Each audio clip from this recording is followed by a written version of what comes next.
It's Joe, and welcome to Joe Talks Football. And today, because we're in that intermediary period, it's June. There's the Confederations Cup, but it's not interesting enough to make an entire podcast on.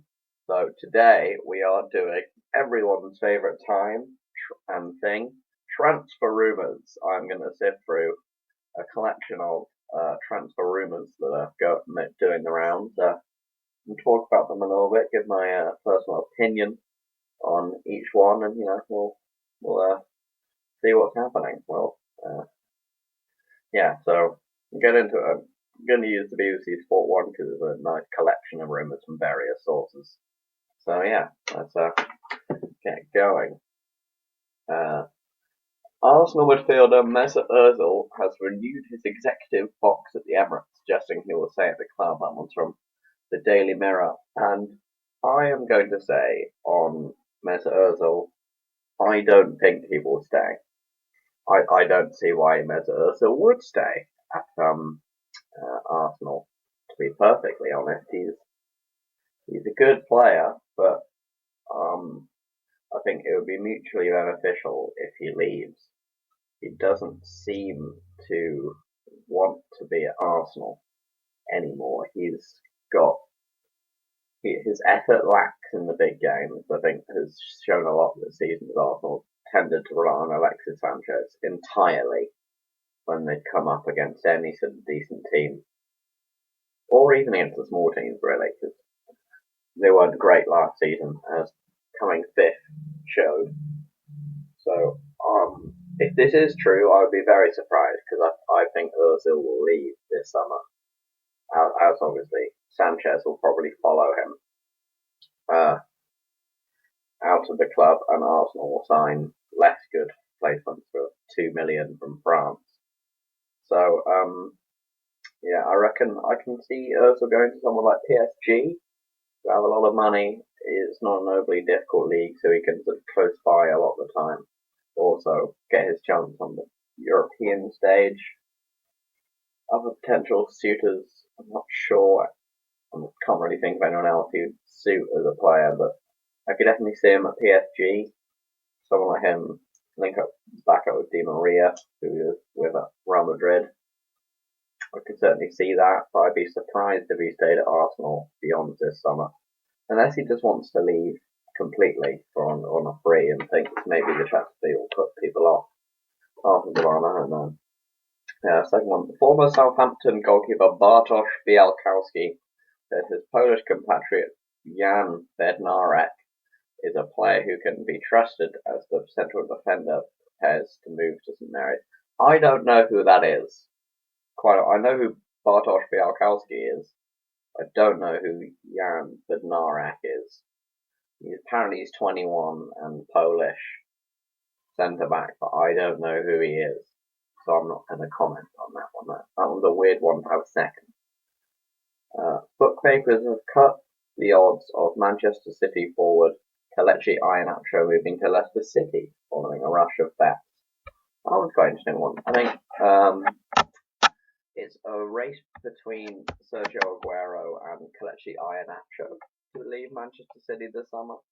I think there's clearly a lack of confidence in Iheanacho under Guardiola, as Gabriel Jesus came in and Iheanacho barely played. But Iheanacho is a wonderful, wonderful striker. He does everything. He's a tall player, physical player, so he can mix it up in when needs be. But obviously it's not quite getting his push through at Manchester City because of Gabriel Jesus, who is another fantastic footballer. I love Gabriel Jesus. So, and always Sergio Aguero is third in line. Leicester would be an interesting move as well.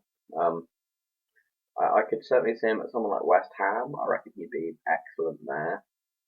Potentially even Borussia Dortmund, if say Aubameyang left. I'd say he'd be a better alternative to Mario Balotelli, who's been mentioned quite a lot in terms of Borussia Dortmund. I think That'd be a good move for him though, to Leicester. Leicester could do a big, because Slimani's been okay, or Kazaki's been okay.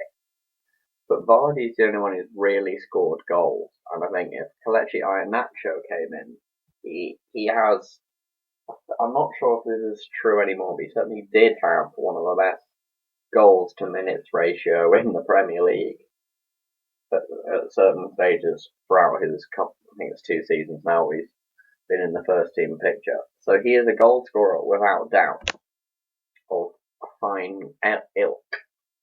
So I think he should definitely leave Manchester City, and I think they'd probably rather have Aguero as their backup. If you can have Aguero as that. Potentially someone new, but I think, yeah, I'd actually Leicester would be a good move. Certainly see him at West Ham as well. Borussia Dortmund, as I said. Maybe even PSG again. I think they could do with. I think Cavani scored a lot of goals, but if they want maybe a partner for him or someone to bear the brunt if he's injured or something, Iheanacho would be a good move. So I really rate Kelechi Iheanacho. He's a very good striker. So I reckon he could be a good signing. Again, in terms of Leicester, yeah, I could see that one. He'd be a fantastic partner for Jamie Vardy, because he's the big striker. But he can certainly have the workload of goals on his back if Vardy's in one of his runs without scoring. Yeah, so if Iheanacho to leave, I can certainly see him scoring a lot of goals elsewhere. If he's regular in a side as their main striker, or even in this case as their other striker, as Leicester tend to play with two. So yeah, that'd be a good move, and I can see him scoring 15 goals at least next season. Because the chances he takes them, he's fantastic at that. Gets in the right places, puts the ball in the back of the net. Nothing special, but he does what needs to be done, which as a striker is all you really want.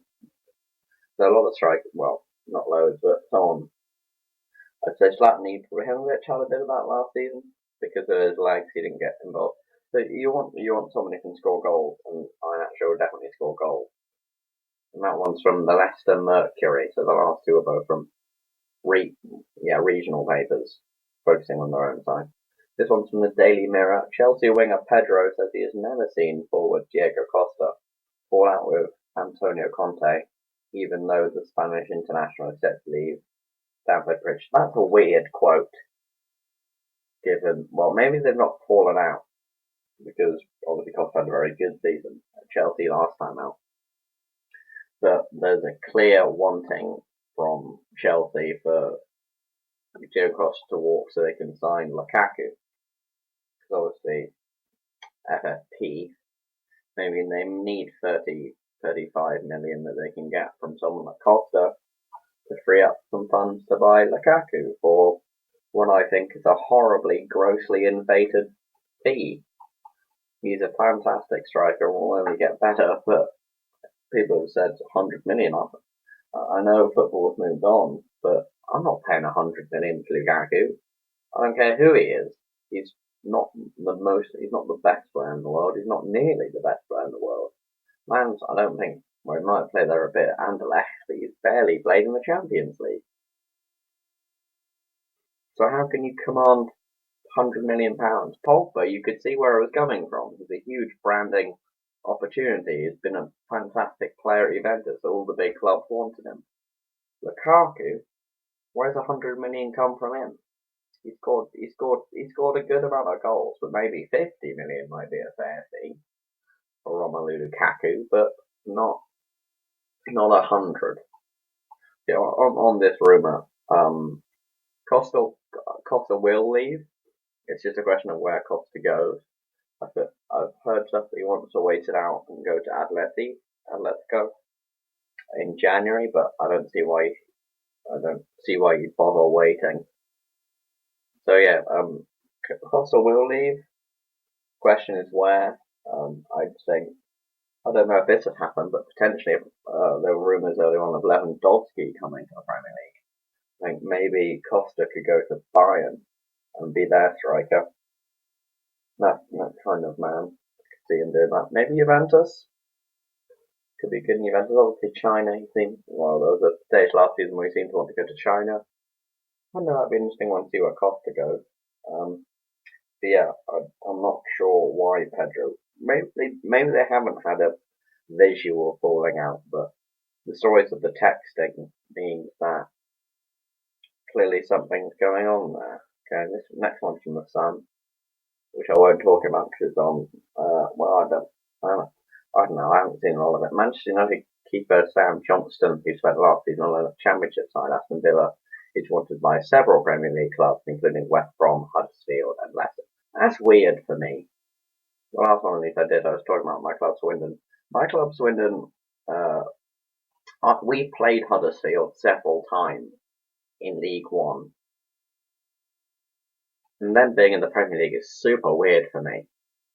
Now, same with Brighton actually, we played them quite a lot. They were a pretty poor side in League One terms until about 2010 when they got bought out and had tons of money and signed Gordon Greer offers for £300. That's a whole other story. I don't know. I think he did well at Preston and Aston Villa, so maybe he'd be a good goalkeeper. Can't see him being better than Ben Foster at West Brom or Kasper Schmeichel at Leicester. Maybe the Leicester thing hints at Schmeichel leaving or something. I don't know. That one's less interesting. Next one is very interesting, in my opinion. Liverpool are ready to bid for RB Leipzig's 70 million rated Guinea midfielder Naby Keita. This is from the Daily Mirror. I think Naby Keita would be a really good player if they didn't want £70 million for a man who's had, well, I'm not going to say he's had one good season because obviously he was good at RB Salzburg before, and any football alphas nerds will come after me saying, oh, he was so good in Austria. But at the same time, it's Austria, so you've got to slightly take that with a pinch of salt, as it were. And he had a spectacular season at RB Leipzig last season. Can't take that away in that. Chased, I believe it was, second in the Bundesliga. And I know that RB Leipzig don't want to sell their players, but £70 million is a bit ridiculous, given that last summer Paul Pogba, who'd had 2 or 3 fantastic seasons at Juventus, cost 89. And they want 70 for Naby Keita, who is a better example actually would be N'Golo Kante, who essentially had a similar career trajectory as Naby Keita in terms of being at a smaller club coming to coming to a bigger league but not to a bigger club kind of thing. And N'Golo Kante, who in my opinion is the best midfielder in the world at doing their job. Possibly the best player who isn't Ronaldo or Messi at doing his specific role on the pitch. He was £30 million 1 year ago. Now, how have we gotten to a place where Naby Keita could even be considered by anyone to be £70 million is a bit ridiculous. RB Leipzig playing FIFA and just threw out a random counter offer thinking that no one would take it up. Why? I know Liverpool, I know there's a lot of money going around in the Premier League and various other places. Higher sides like Real and stuff. But why on earth is anyone even considering? I mean, the story says, well, not the story, but the rumour says Liverpool are ready to bid for him. £70 million is far too much money. I would maybe pay 40 at a stretch. £70 million is ridiculous. They are frivolous with this money. Anyone who's even thinking about paying 70 million, to wrap this up, we're going to the end of the time slot. Anyone who's thinking about paying £70 million for Naby Keita needs to think about, evaluate. Leicester are, I think, a much richer club in terms of concrete finance, ability to get the finance than RB Leipzig. RB Leipzig are rich owners and everything. But they're a much richer club. Kante, much better player. 30 million 1 year ago. I don't get it. I don't get why. Maybe buy Naby Keita, but not for 70 million. And that sounds like that will wrap this one up. Maybe do this similar thing next week. This has been Joe. This has been Joe Talks Football on Transfer Rumours, and goodbye.